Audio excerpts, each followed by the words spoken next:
What's up, everyone? It's me, Lone. I hope you're doing all right. So for the past couple of days, the FTC and Microsoft have been going head-to-head in court over Microsoft's intended acquisition of Activision Blizzard.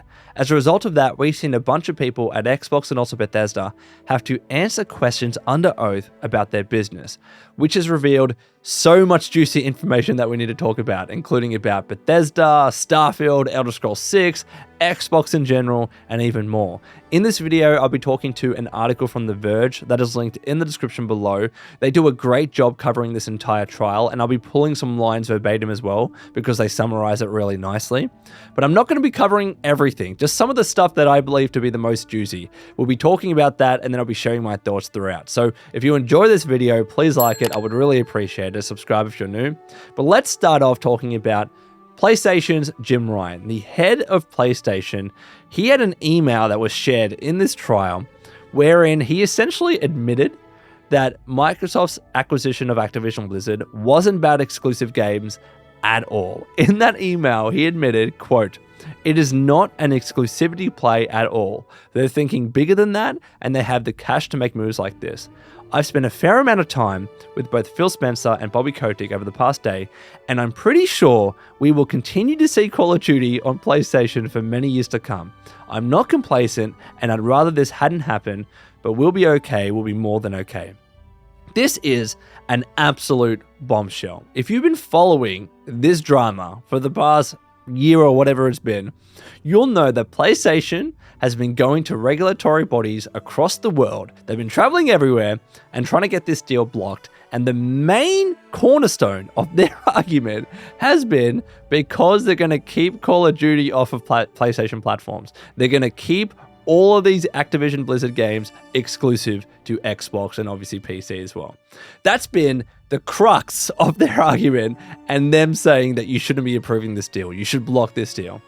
So to see the head of PlayStation, no less, admit completely otherwise in an email is really bad. It's a bad look for PlayStation. There's no other way that you can look at it. Yes, there's other people that work at PlayStation. This is just one man's opinion at the company, but it's also the head of the company. It's the head of the company admitting this thing that goes completely counter to what they've been trying to push towards regulatory bodies for the past few months or so.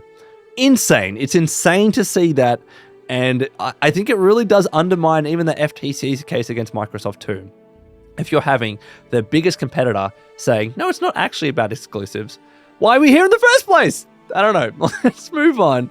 We got some more emails to talk about, this time from Xbox. So this one's about NVIDIA GeForce, and Xbox's Matt Booty had an email shared where he said Microsoft was not, quote, putting our first-party IP on competing streaming or subscription services. No effing way. And then in a later email directly to Phil Spencer, he says, "We have pulled all Xbox Game Studios titles from GeForce Now so as to not compete with xCloud. I would recommend that in the absence of any other plans that we do the same for Bethesda titles." So if you remember, like there was an issue with NVIDIA with their GeForce Now service of them putting titles seemingly on their platform and their streaming service that were Xboxes without their permission. They were just doing it, and Xbox clearly was getting a bit annoyed by that. So there's all these emails that are coming out that shed insight on Xbox and Bethesda titles being removed from the service. And the reason why the FTC is bringing this up is because, well, now your tune has changed. Like what has happened? Now you've signed this exclusive or this deal with NVIDIA and other platforms, this 10-year deal to bring your games to their services. What has changed? Like what's happening now? Like clearly you're doing this just to appease regulators to ensure this deal is being approved. And not because you actually agree with it, right? So when he was asked about that during the trial, Matt Booty said, quote, "I was frustrated at the process.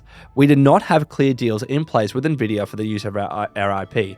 They were putting games onto our service in some cases without our permission." So Matt Booty was essentially saying, if there was a deal in place, we would have been fine with it. But because there wasn't a deal in place, that's why we're removing our titles, and also why he wanted to remove Bethesda titles from NVIDIA GeForce.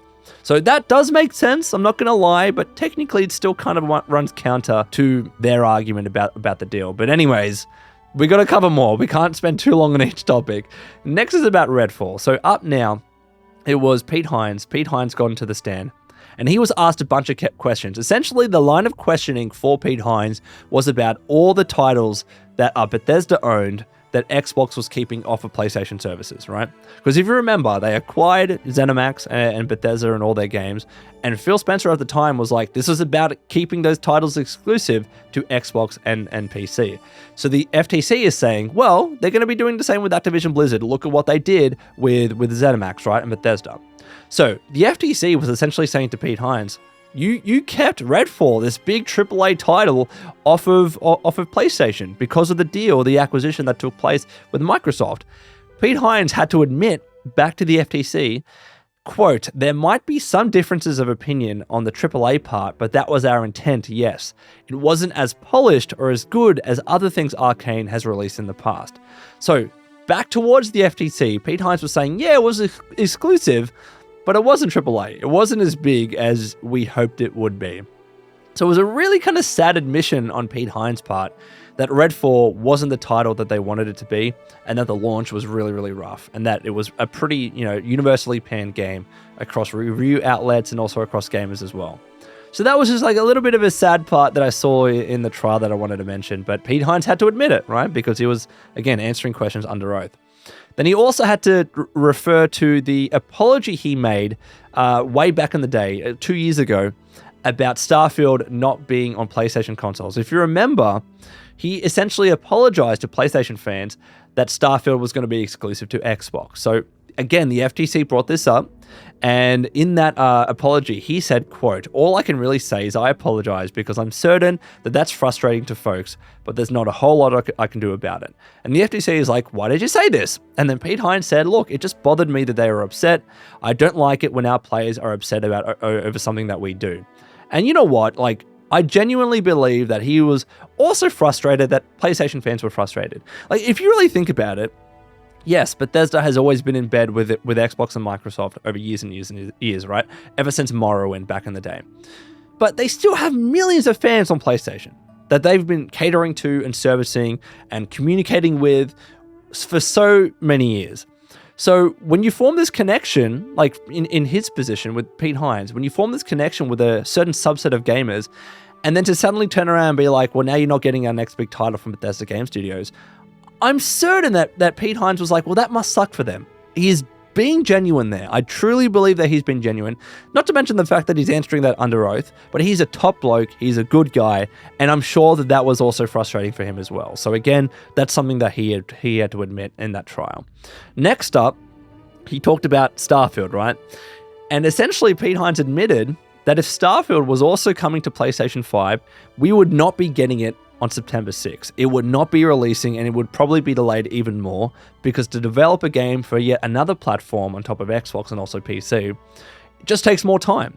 So in that, he said the following, quote, we would not be putting this game out in 9 weeks if we were supporting an entire additional platform, in my opinion. During that stage of the trial, he's essentially being asked more friendly questions from Microsoft's lawyers to essentially say, like, it's not as bad as you think. Like, deals like this actually help games come out faster to platforms like Xbox and PC. So yeah, a bit of a bombshell there as well. If we were getting the game on PlayStation 5, we wouldn't be getting it in September. Probably, in my opinion, we would be seeing Starfield coming out in November if it was also coming out to PlayStation 5. And then we got news about Indiana Jones, right? Indiana Jones is going to be exclusive to Xbox and PC, right? So Pete Hines, again, under oath, had to confirm this during the trial. And then he also had to admit that the deal was changed. So essentially, the deal with Indiana Jones and Disney was announced before Microsoft acquired ZeniMax and Bethesda. And the deal and the contract was for multiple consoles. And then after this acquisition occurred, that changed. The deal was changed to make it Xbox and PC exclusive. So he was essentially asked a line of questioning about, why that happened. Pete Hines said it was about reducing risk and stuff like that.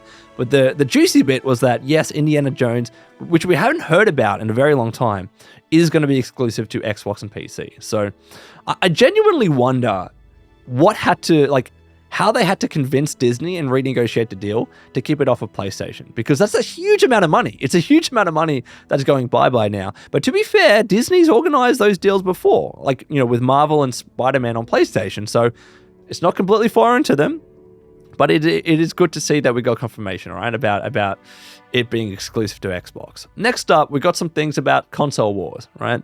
The FTC was trying to big up console wars and say, you're very much behind PlayStation. This is why you're making this deal, right? So he asked, it was Phil Spencer who got up onto the stand next.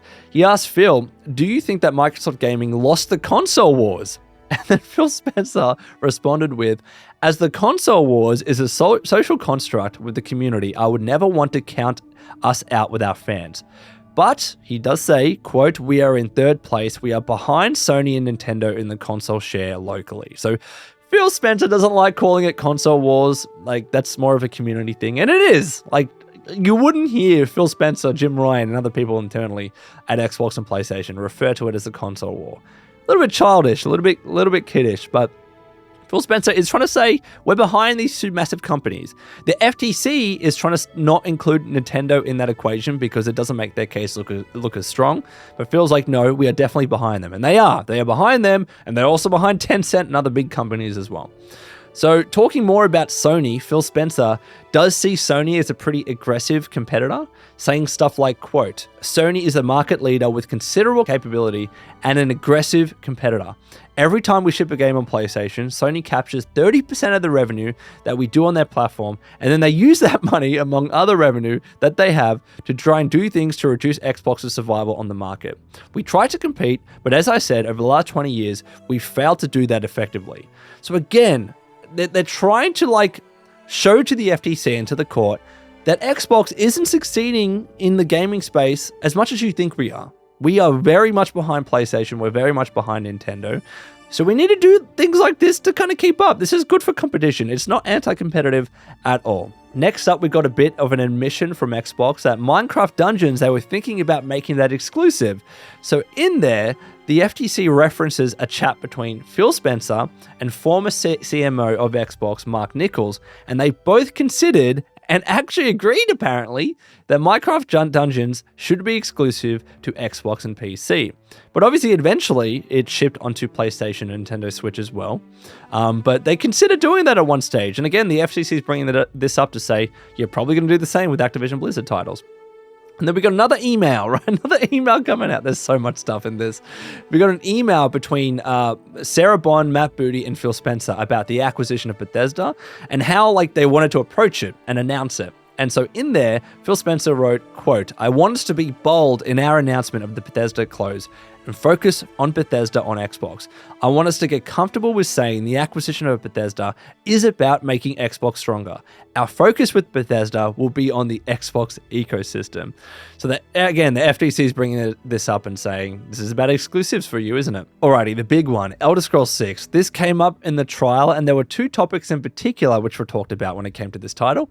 Number one, exclusivity. What platforms is it coming to, as you would imagine? And two, the release date. So in answering a question about Elder Scrolls 6's potential exclusivity, Phil Spencer had to admit when this game is probably going to be releasing, which is insane. Let's talk about it. So number one, Phil Spencer was like, quote, I think we've been a little unclear on what platforms it will launch on, given how far out the game is.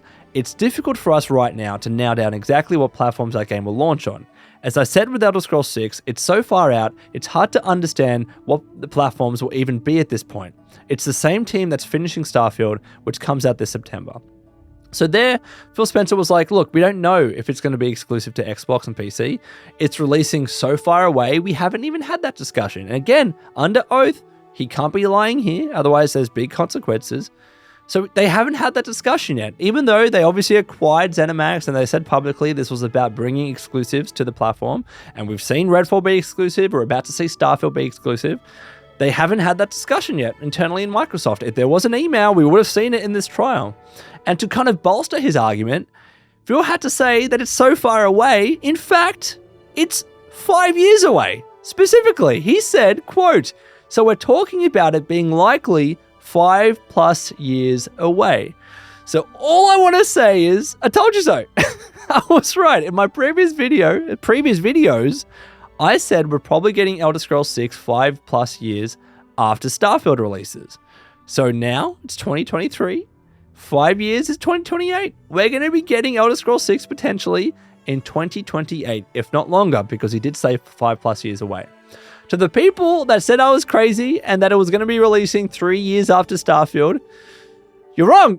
You're wrong. There was no way that it was happening, and now you have the head of Xbox saying it is 5+ years away. So, look, I'm not happy about the fact that it's 5+ years away. I just like being vindicated a little bit. It's kind of satisfying. Anyways, let me know what you think about that in the comments below. And finally, we had another bombshell, this time about Starfield specifically, right? Did you know Starfield was going to be PlayStation 5 exclusive at one point? And because of that, Phil Spencer acquired ZeniMax. That's the whole reason, apparently, that they acquired ZeniMax, was to ensure Starfield was not going to be a PlayStation 5 exclusive. So in the trial, Phil Spencer said the following, quote, "When we acquired ZeniMax, one of the impetus for that is that Sony had done a deal for Deathloop and Ghostwire to pay Bethesda to not ship those games on Xbox, which of course we saw, right? So the discussion about Starfield, when we heard that Starfield was potentially also going to end up skipping Xbox, we can't be in a position as a third place console where we fall further behind on our content ownership. So we've had to secure content to remain viable in the business." So essentially he's saying there, it happened with Deathloop, it happened with Ghostwire, and we heard about Starfield potentially also skipping our platform. We couldn't have that happen. So we need to make a move. We needed to make a move. And what was their move? They acquired ZeniMax. Insane. Like, can you imagine being in such a position of power and having that much money that when you see something happen like that, you can be like, well, just buy the company. Buy the company so it doesn't happen. Don't offer them a bigger deal. Just buy the thing outright. And then all their titles can come to us, free of charge, essentially. Oh, man. Could you imagine if Starfield was a PlayStation 5 exclusive? That would be insane. Absolutely. Even a timed exclusive, that would be so detrimental to Xbox. So I can understand why, Phil Spencer would not want that to happen. But to acquire a company for $7.5 billion is... That is, I don't understand it because I'm not in the position of a company like Microsoft where they have literally trillions of dollars, right, at their disposal. Insane, man. But that was all the big topics talked about during the trial of the FTC and Microsoft. Again, let me know your thoughts in the comments below. I apologize if it seems like I'm rambling or I'm stuttering. It's like 1 a.m. where I am right now. I've been trying to record this for a while, but let me know your thoughts. And until next time, this has been Lone. Please take care of yourselves, and would you kindly keep fighting the good fight.